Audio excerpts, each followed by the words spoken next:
Prepare your Volvo L25 Electric for charging.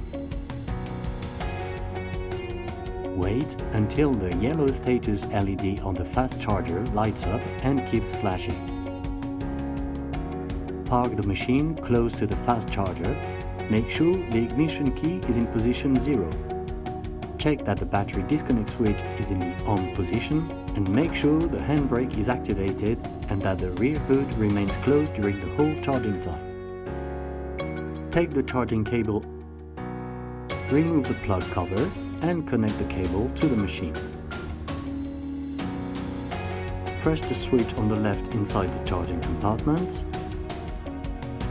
Close the charging compartment and lock it. The yellow status LED on the fast charger will change to permanent yellow.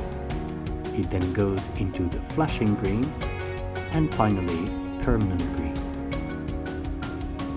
Now the charging of the machine starts. The display will show the state of charge and the time remaining until fully charged.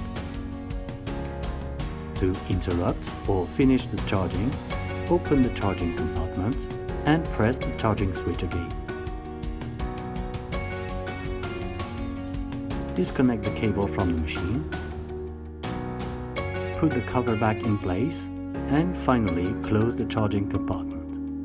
The charging information on the display will disappear.